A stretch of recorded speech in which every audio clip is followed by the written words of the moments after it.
Good evening, everybody.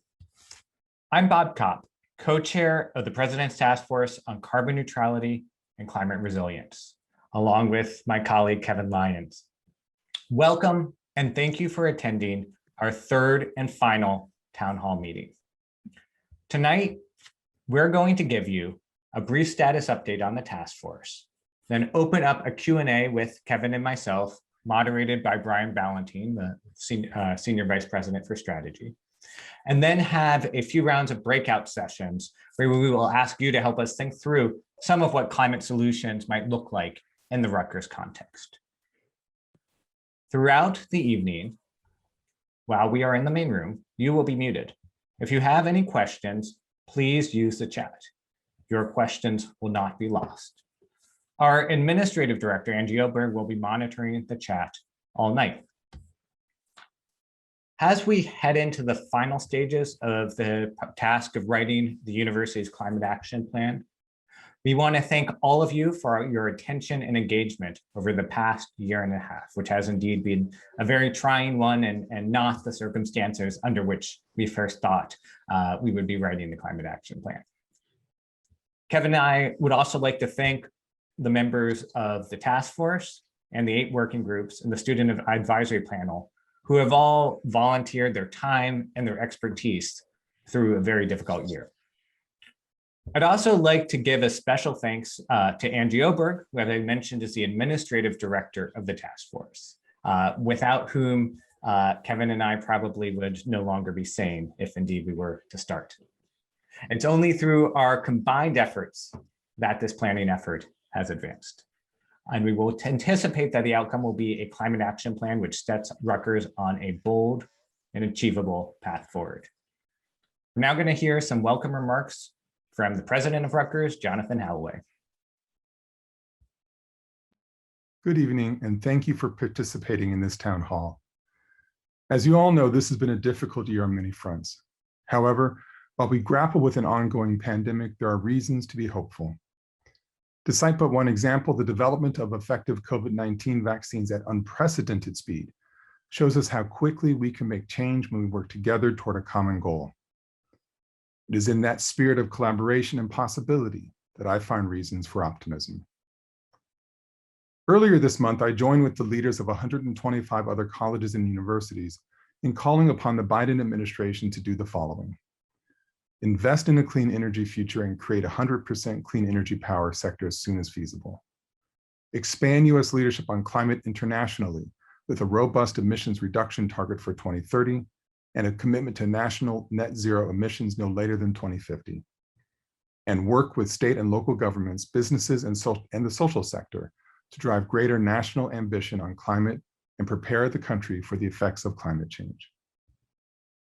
I'm happy to say that on Earth Day, President Biden announced a pledge to cut US greenhouse gas emissions in half by 2030 and toward net zero emissions by 2050. Now it's time for Rutgers to step up. With your help, Rutgers will be ready to meet this moment. This summer, the President's Climate Task Force will deliver to me a strategic climate action plan for creating a carbon neutral, climate resilient Rutgers. This plan will put forth an ambitious yet achievable pathway and timeframe for achieving carbon neutrality. It will determine key metrics for assessing the university's vulnerability to the physical impacts of climate change and a strategy for reducing these vulnerabilities. The plan will also identify educational, research, and engagement efforts, as well as mechanisms for financing and tracking our progress. Over the last year and a half, even while navigating COVID, the task force has worked on several aspects of the action plan: establishing a baseline inventory of Rutgers greenhouse gas emissions, climate vulnerabilities, and ongoing climate-related activities; identifying potential climate solutions for investigation; assessing potential climate solutions that will serve as the building blocks for the climate action plan. Tonight, the task force will discuss how these potential solutions might work within the Rutgers context with a focus on solutions that cut across sectors. Your feedback tonight will help the task force finalize the climate action plan. As we near the finish line, we thank you for your engagement and support throughout this process. Your commitment to make a better Rutgers will mean a better world. Thanks once again.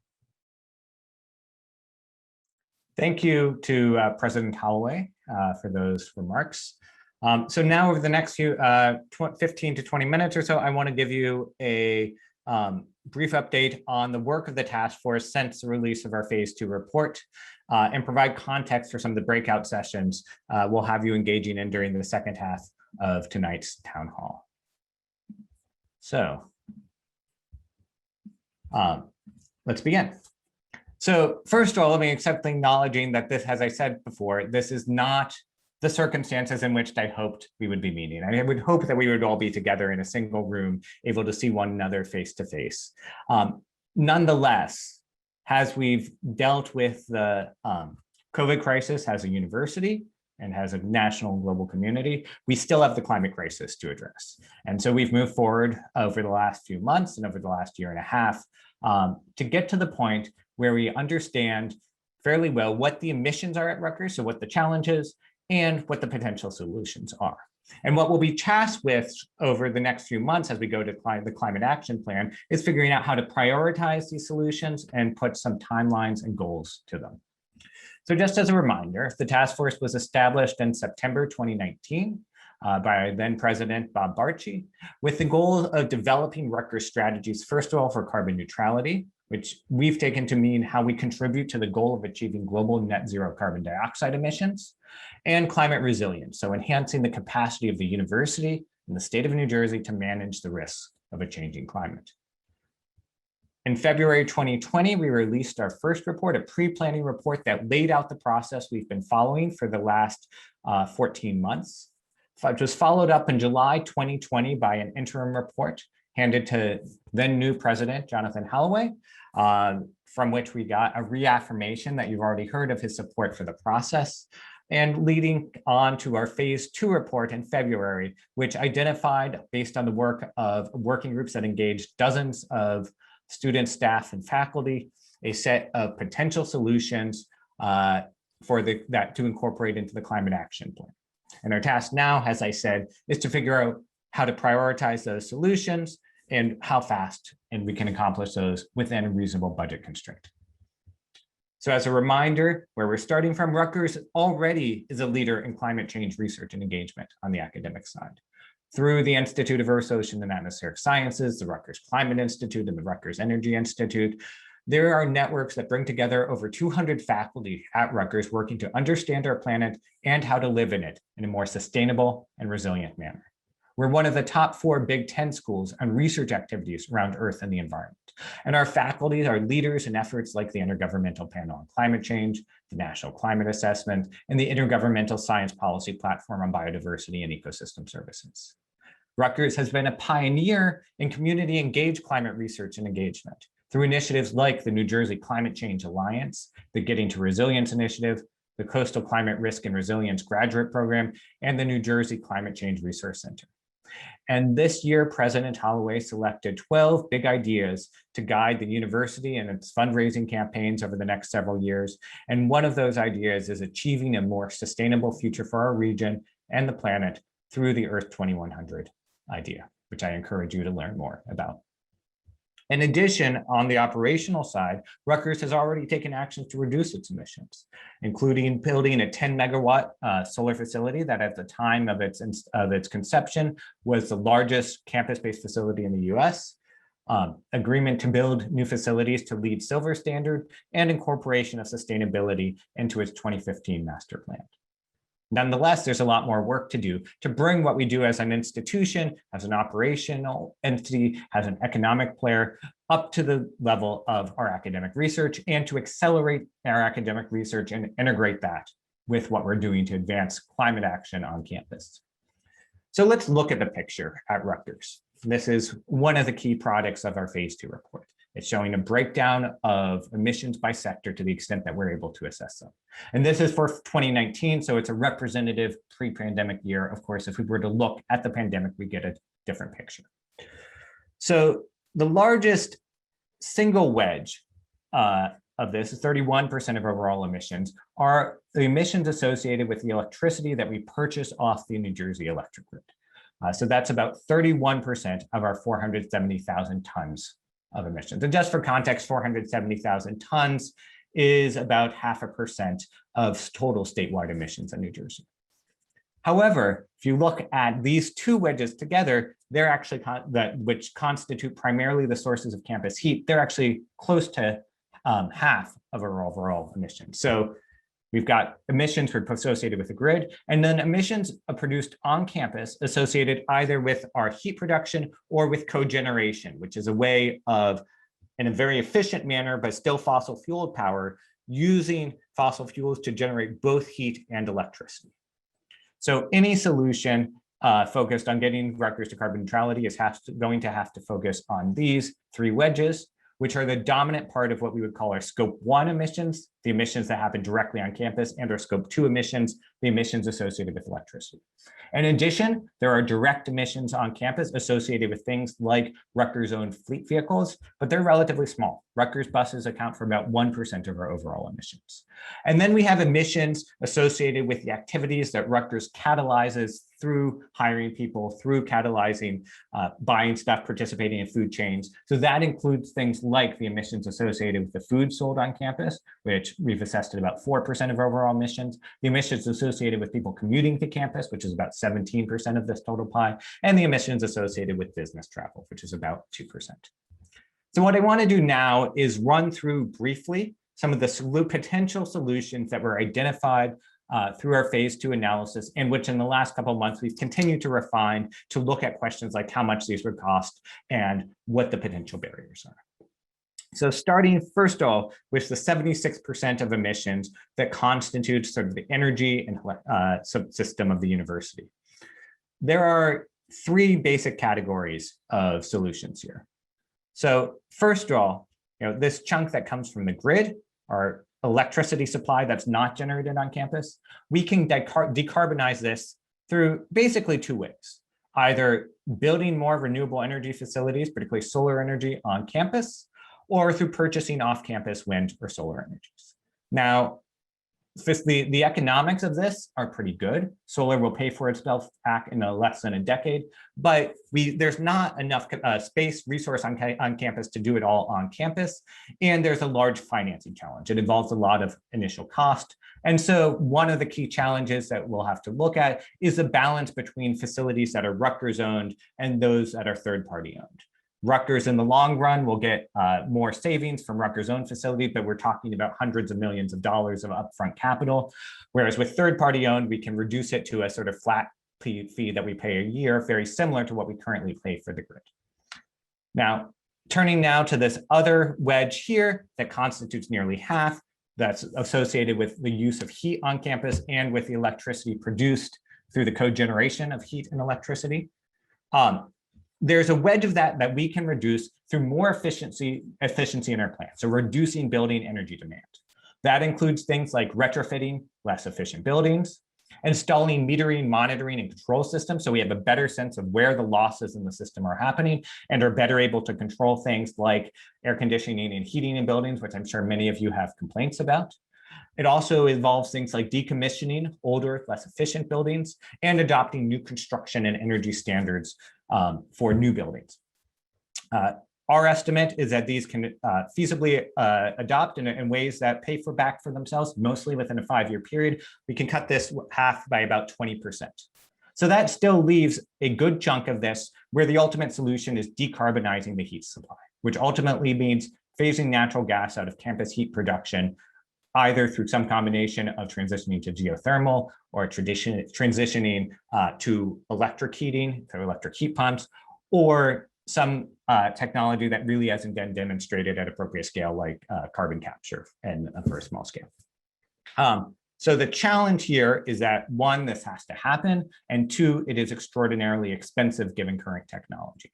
So this is the one part of this plan where we don't currently have the analysis to really do a good cost assessment. And so one of our priorities after we hand off the climate action plan will be for the Climate Mobilization Office, which I'll talk about in a minute, and facilities to go and get a study to look at how this is going to happen. But based on studies conducted at other universities, we estimate that this cost will well exceed $1 billion at current technology levels. That said, we expect the cost of this to go down substantially over time. keeping in mind, for instance, goals like the national goal of limiting, achieving net zero by 2050. So this has to happen, but it is the one thing where the cost, frankly, is prohibitive to start right away. Now, turning to transportation, we have a small wedge of transport-related emissions that are associated with Rutgers-owned vehicles. And so that we can turn to solutions like decarbonizing the fleet of Rutgers, which includes the buses as well as some other vehicles. And those are things that pay back for themselves in a few years and potentially can have other benefits associated with resilience on campus. Those buses are large batteries that can help balance the grid and potentially serve as emergency resources. But this is, again, a small wedge overall emissions. And then to address sort of commuting and business travel, which are larger, because these are things that are not directly under Rutgers control, we can aim to incentivize and facilitate efforts to reduce demand. Ultimately, the timescale for eliminating these is going to be set by the pace of decarbonization in society. But here we're looking at things like expanding safe bicycle and pedestrian infrastructure, expanding telecommuting, although not presumably as much as we've been doing for the last year, expanding subsidies for public transport, providing a parking cash out, meaning sort of reducing some of the subsidies built in for parking in exchange for more return to workers, incentivizing reduced business travel. And I saw a question in the chat, do we want to, we recognize that business travel is an important part of what faculty and everybody here does. And so the question is how we facilitate more decentralized solutions, as we have all been experimenting with over the last year. And then the question, providing incentives for AVs. Now, I want to remind you all that these are all the potential solutions we've looked at. It is by no means clear, and I hope you have your input on whether these actually pass a prioritization test, given the criteria that we're going to be looking at. And that's one of the things we want your input on today. Turning to then another set of indirect emissions associated with the supply chain. So this includes things like food, where we have some measurement of what those are, as well as other parts of the supply chain where there's still more work to be done to get a sense of what associated emissions are. So on the food side, the working groups have looked at things like a climate-friendly food labeling system, eliminating plastic bags, which in fact is now going to be required by state law, shifting to more plant-forward meals, continuing to support locally sourced fresh products when in season, and exploring anaerobic digestion or commercial composting with local communities. On the non-food supply chain and waste management side, potential solutions include things like implementing a comprehensive university source reduction and reuse policy, trying to find ways to encourage purchase of products with reduced toxic or hazard chemicals, which is more associated general sustainability benefits than climate per se, and contracting with suppliers that offer end-of-life reuse, recycling, or take-back agreement programs. The task force has also looked at solutions associated with creating a culture of sustainability on campus. These include a variety of relatively small scale, but easily scalable and relatively low cost measures, including things like integrating sustainability into orientation, providing more sustainability education for a variety of programs at the university, providing sustainability leadership training, and working to encourage sustainable practices in labs.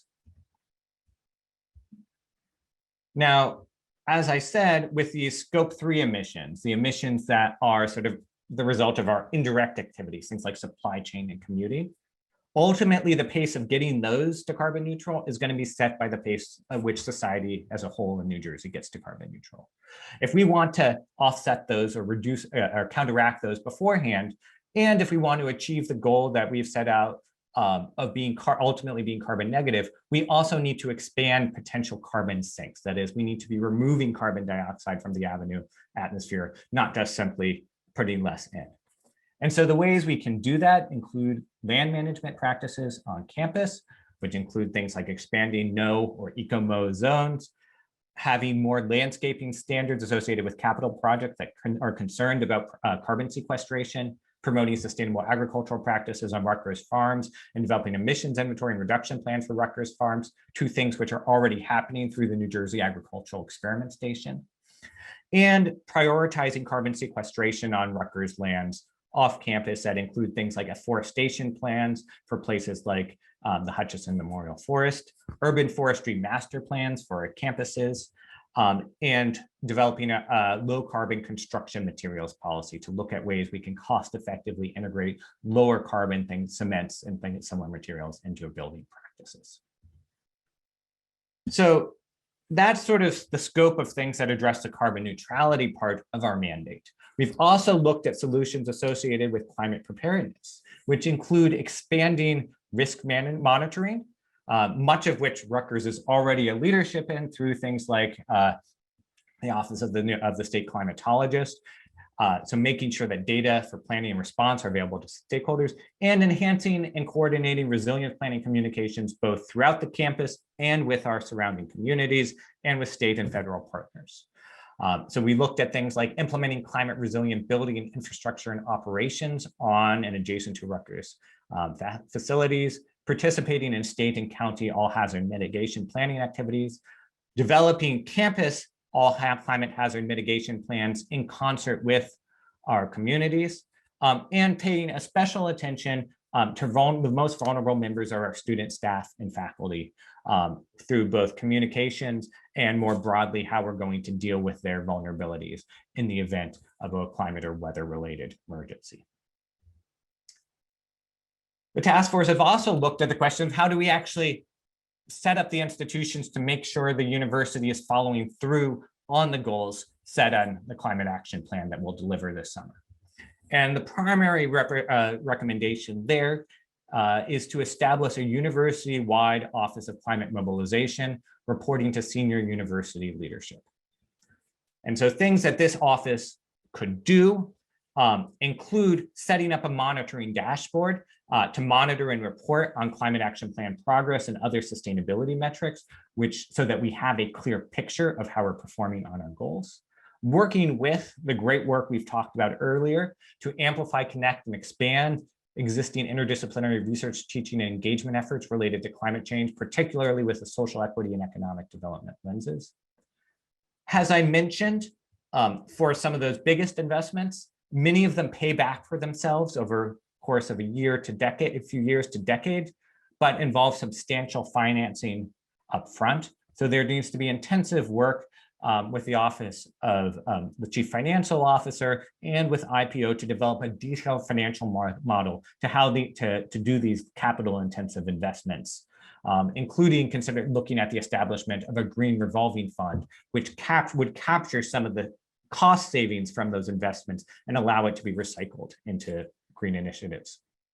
We also need to develop a comprehensive strategy for communicating about university climate action to internal and external stakeholders, and work with federal relations and faculty and staff to help shape some of the exciting opportunities that are developing in our natural policy arena to support government financing of climate infrastructure and research. And finally, we need to recognize that the climate action plan will have to be revisited periodically, and this office could be in a leadership role there. Another key part of our mandate involves advancing climate positive, equitable economic development as part of the university climate action. And the task force has developed the recommendation, and its working group on this topic has developed the recommendation that throughout its solutions and attempt to address climate action, Rutgers works to implement policies, programs, and projects that accelerate socially equitable and inclusive transformation of New Jersey's economy to one that's powered by clean and renewable energy, produces net negative carbon emissions, and is resilient to climate and related impacts and shocks. So we want to think about climate positivity, equity, and sustainability in the course of pursuing the climate action plan. Now, I want to round up just by mentioning a couple of things that are not in the domain of the climate task force, but many of you may have heard of, but I want to make sure are on your radar in terms of other university leadership on climate. So one has to do with fossil fuel divestment. As you may have heard, on March 9th, following the recommendation of an ad hoc committee set up in response to a student request, the Board of Governors and Trustees voted to seize all new investments in fossil fuels, divest from passive index funds with fossil fuel investments, actively seek new investment opportunities in renewable energy and energy efficiency, and exit all currently held private fossil fuel investments within 10 years. As you heard President Holloway talk about, Rutgers has also signed into the America is All In pledge, along with 126 other universities and colleges and cities, businesses, investors, states, and other organizations throughout the country, which included a call to the President Biden-Harris administration to drive economic growth across every sector of the economy through job-creating sustainable investments, including achieving a 100% clean energy power sector as soon as feasible, expanding U.S. leadership at home and abroad, as the president committed to last week, with a robust 2030 target and a commitment to get the U.S. to net zero no later than 2050, and reimagining community partnerships to advance just and equitable climate solutions and build resilience to climate change. Finally, I want to talk about the question of offsets to help prepare you for one of the discussions we're going to be having in the second half of the workshop. So as I mentioned, the Scope 3 emissions the university holds are going to be hard to eliminate until society as a whole gets to net zero. And so that raises a question of what we do about those. And so that brings up the concept of offsets, which is essentially dealing with residual emissions by investing in activities that remove carbon dioxide from the atmosphere.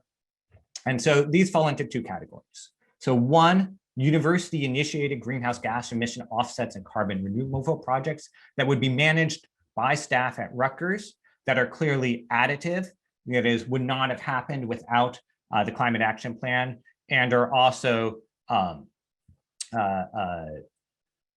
verifiable and clear reductions, and follow clear protocols that are set up and peer reviewed by other universities. And so these include, for instance, things like the land protection we've talked about, as well as potentially investing in community energy efficiency or waste to energy investments if we no longer have additional things to invest in that sort on campus. The second set of things in this category would be purchasing verified greenhouse gas emission offsets from a third party that meets standards that are well established in the industry, if not necessarily always followed, and that would be further scrutinized by by a group on campus. Now, one of the questions I want you all to think about, some of our peer universities have chosen to set very ambitious timelines for achieving carbon neutrality that are only achievable through extensive purchase of third-party offsets. To take one example, one of our Big 10 peers recently, just in the last week or so, moved its carbon neutrality target up from the 2040s to 2025, something which is achievable only through an extensive investment in these third-party offsets. So we would like to get your input when we get to the offset section on how we should feel about that. So should Rutgers consider setting near-term carbon neutrality targets, perhaps even within this decade, if those are achievable only with extensive use of offsets? Or should we focus on setting a timeline that is based on initiatives fully under university control? Finally, just to set you up for a discussion, so there'll be 3 breakout discussions. So one will be asked you for considerations for prioritization of solutions.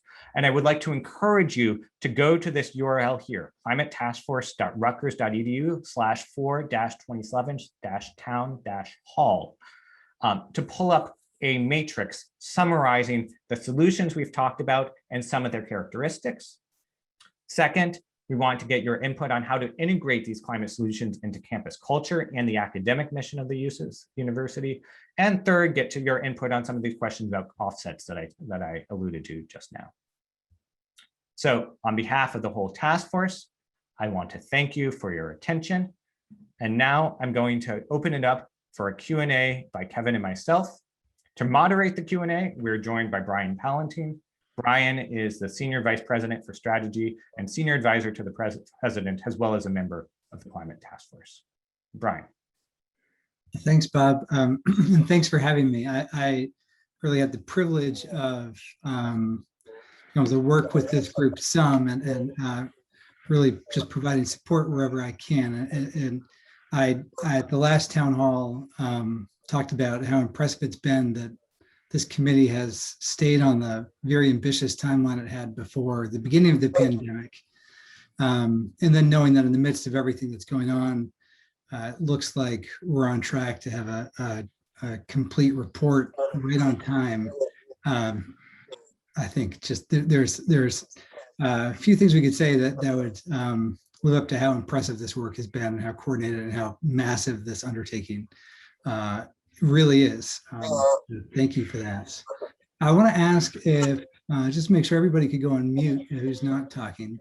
And we've got a few questions in the chat. I think we've got about 20 minutes for this part of the program. And I wonder if I could just start at a high level. I see there's a question about outreach and lobbying efforts for climate education. And I wonder if we could start at that level and just hear from you and Kevin about, in the context we're in now within the Biden administration. This process started, of course, under the Trump administration. Could you talk about the federal outlook and how you see what's happening at the federal level informing the path the university takes, what types of opportunities you think lay ahead, how we should be shoring ourselves up against political change if and when it does happen again? Sure. So that's a great question, Brian. So a few thoughts there. So first of all, as I mentioned, Rutgers signed on to the America's All In pledge, calling for aggressive action by the administration, one part of which the administration followed through on last week with their 2030 pledge. And I think we need to think about a couple of things. So one, from the perspective of society as a whole, there are going to be certain emissions that we cannot, however great Rutgers is, we cannot reduce that are associated with our economic activity unless we move society as a whole. So I think it's important that we use our voice, as the university has been, to advocate for those sorts of emissions reductions. And I don't want to acknowledge your important role as chair of the ad hoc divestment committee, and that is one example of Rutgers using its voice, and the America All In pledge is another. I think also where we have to look at is that the Biden administration is focusing its climate efforts through substantial, large-scale public investment in climate action. Has a way of getting this energy transformation that has been envisioned. And that's also aligned with things like the New Jersey Energy Master Plan, which calls for decarbonizing the state electric grid. And so I think Rutgers should play an important role in helping shape these opportunities, both on the operational side. So of course, we've been talking about how there's a lot of capital investment needed in order to achieve our energy efficiency targets, in order to expand renewable energy, and in order to decarbonize our heating system. And I hope that some of the opportunities that have been proposed or will be proposed through things like the American Jobs Act will help make that easier through the financing side and potentially through additional public investments directly. I also think Rutgers needs to be in a leadership role, as it has been, on the research side. And this is another area where the Biden administration has posed a substantial expansion of climate change and clean energy research. So we need to make sure that Rutgers stays in the lead there. And that's one of our key recommendations, is making sure we have somebody thinking about that full time and working with our faculty on that. And more broadly, I think we as a university can really help shape what it means to engage with communities, has a research institution, but also something that helps communities achieve climate transformation. And that's sort of aligned with our objectives, but of the administration, but it's something that was in our agenda 2 years ago as well. And I think it's something that can carry forward in partnership with states and communities, regardless of what's happening at a federal level, although of course a helpful federal environment's helpful in getting that faster. Kevin. Yeah, actually, you took all the good stuff, but that's a good thing. The last point that I wanted to make, which is the point that you were on, was keeping an eye out for the federal investments that are available to states and local communities, and helping them aggressively go after things that they could be doing within their communities. Because everything that happens, of course, at Rutgers is also important that our local communities are also taking advantage of. So I noticed just within the last couple of weeks that several cities have been in touch with the federal government about things that they could do with funding for reshaping their environments within cities. So I think as a university, we have to be in lockstep with what our communities are doing as well and assist them in any way that we possibly can. In some cases, pairing up or partnering up with federal incentives that look to universities partnering up with their local communities as they go through some of the opportunities that the federal government is offering as well. That's great. Thank you. Thanks both for those answers. I think, the sort of related question here is one that popped up in the chat a couple of times, and you touched on it, Kevin, about engaging with communities, engaging with other countries, areas where either through knowledge transfer or different types of support, Rutgers may be able to play an important role. It strikes me that the task force is probably the best view of anybody at the university at this point of the sort of apparatus that's out there from a research, teaching, community engagement perspective. And I wonder if you could talk about how you've engaged with those questions. What is the sort of goal with research moving forward? How do you see that landscape? And where is there room to grow in terms of that sort of programming and outward facing advocacy?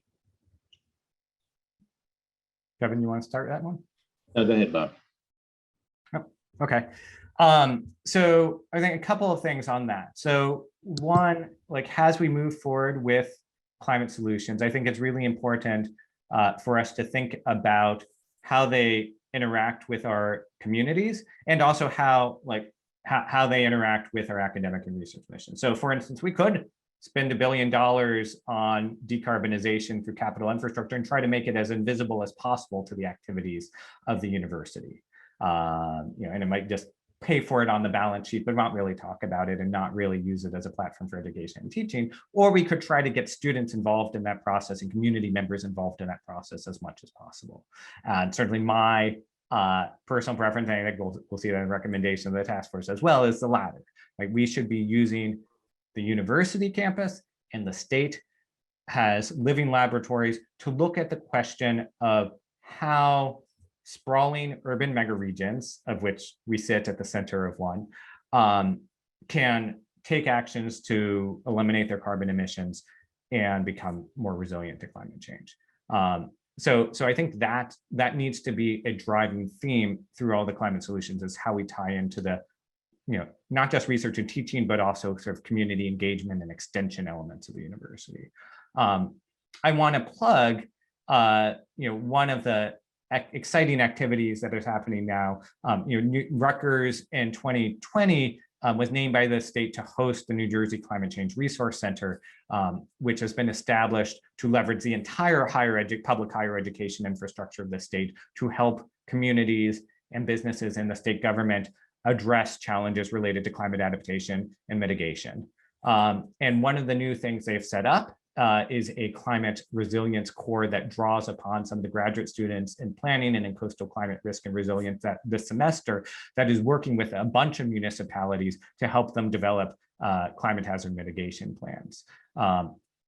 So that's the sort of activity that I think we need to be doing a lot more of. And there are a lot of pieces of this that are there. Things like the Rutgers Energy Institute and the Rutgers Climate Institute and EOAS, the Institute of Earth, Oceans, and Atmospheric Sciences, are active in this space. But I'd also love to see, the task force working group on climate positive equitable economic development highlighted as that linked up more with some of the work going on in the university on things like equity and economic development, so that we can talk about those as an intersection, much like the federal administration is at the moment, talking about, as President Biden says, when he thinks about climate change, he thinks about jobs. And so I think that, there's a lot we can do to bring that perspective to the university. Kevin. The things that I look at, it's mostly on the academic side, as you mentioned, as we deal with social and environmental justice type issues. And being able to use the university and our strength in all of our academic areas to explore these much more. There's a lot to be said about the inequalities as it relates to climate and climate impacts to our vulnerable communities. And so there are our humanities department here at Rutgers that's doing an incredible amount of work in this space. And we see a logical connection between the production of our climate action plan and a multitude of academic programs that already exist at Rutgers, but are in concert with the final plan that we're going to be pushing out. So I don't see that the plan itself is void of our academic mission here at the university.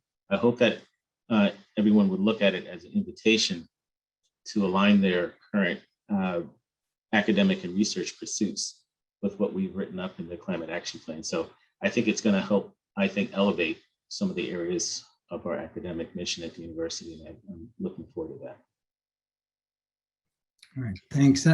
I'm conscious of time. I see a few questions that that get at the sort of operational components of where the task force is headed, around moving to clean energy, how we would handle transportation when transportation returns, and then how various recommendations and the move towards carbon neutrality might be enforced. So why don't we start with transportation?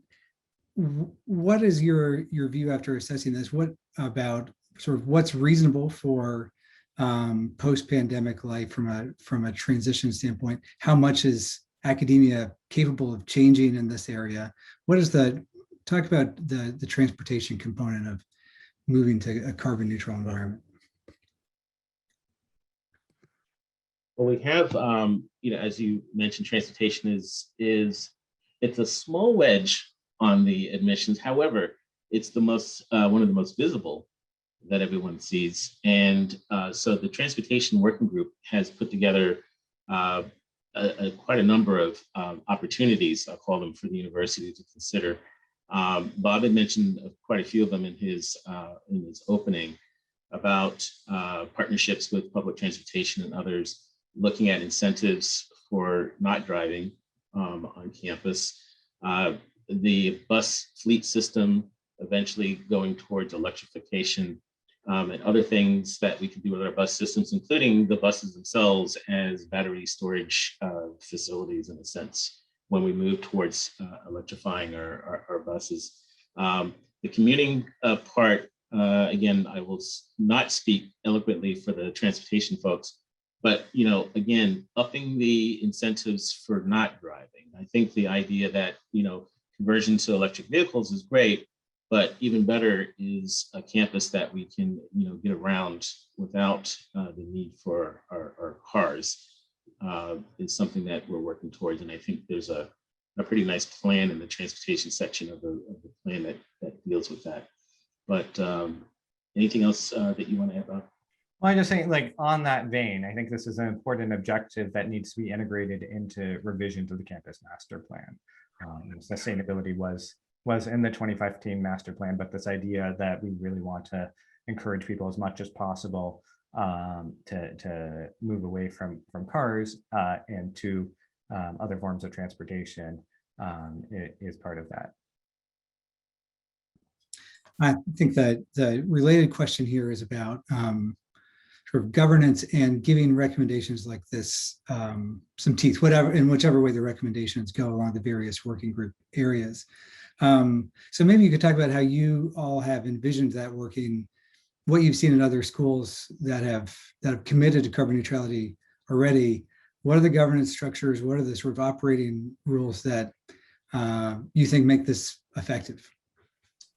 So I would say, I think ultimately, right, that the sunshine is the enforcement mechanism, right? I mean, there's needs to be a voice at the highest level of the university for the plan, and that was what the proposed Office of Climate Mobilization is. We addressed a comment in the text. So we propose that be situated either directly reporting to the president or to the executive vice president of academic affairs, because this needs to really sit at the in a way that interfaces with the entire university community, as those two offices do. posting it in institutional planning operations would be another option, but that's sort of too much in the back room from our perspective. So there needs to be a visible spokesperson who, and that office one of its priorities needs to be developing a dashboard and a monitoring system and a system of engaging people throughout the university. So one of the things that's proposed in the phase 2 report for this is setting up sort of climate mobilization task forces, within every academic unit reporting to the chancellor. And I would suspect we would want that within every school as well, that provides a way to get a large community, to make the small task of the climate mobilization task force much more powerful than its numbers, and also do the same thing in operational offices aligned with the key goals. So things like utilities or transportation, to make sure there is a group there. So, the ultimate enforcement, I think, is from the community, and the thing that the university can do is to set up the community that will help, help ensure that that community, that will hold it to account is persistent and will last for the, 20-year time frame, 30-year time frame we need to get the country to net zero. Yeah, and I think the important part of this, and it was, I think, mentioned in the chat, is ensuring that students are part of the climate mitigation office. I know that, a lot of what we're dealing with today, with my history of being here at the university, a lot of it is because of our students. So, having a student presence in this climate mitigation office as part of who we are as an institution is critical, because we need to make sure that we're closely aligned. There's the one good thing or positive thing about Rutgers is that we have such a large student population that's involved with climate mitigation, sustainability, social justice issues. All of these are part of I believe what's under the umbrella of, the climate action plan. So having students as part of the future going forward is critically important as well. That's great. And I think just with the last minute, I know you touched on financing and price tags, and especially around the heating of the physical infrastructure component. And I wonder if you just talk briefly about how do universities pay for these types of transitions? How is it at Rutgers, where we are so saddled with older buildings and are so spread out, really no matter where you are in the university, what does that outlook look like? What are the strategies that the university should be considering? So, I think it depends on those solutions, but to think about those 3 big chunks. So for instance, on energy efficiency retrofits, there's actually a lot of subsidies available to help this. And our staff, people like Mike Kornitas and facilities, have actually been working with the state on helping get some of those subsidies. And these are things that even without subsidies, in many cases, pay back for themselves in less than a decade, many times in just a few years. And so it really is a financing issue, right? How do we make investments? How do we make $100 million worth of investment that will pay for itself in 5 years?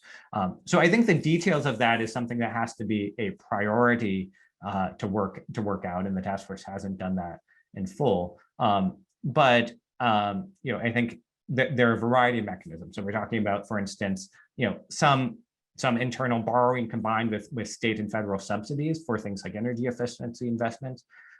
For solar, right? You've got sort of one end member would be the Rutgers to raise a lot of capital and own, say, solar facilities itself, which will pay back more for Rutgers in the long run, but requires that large amount of capital.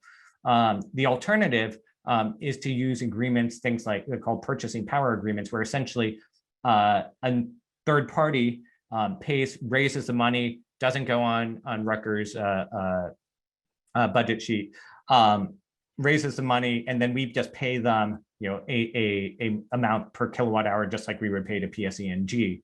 The advantage of that is that it doesn't require a lot of upfront costs. The disadvantage is, of course, when you split that with somebody, you don't get as much benefits in the long run.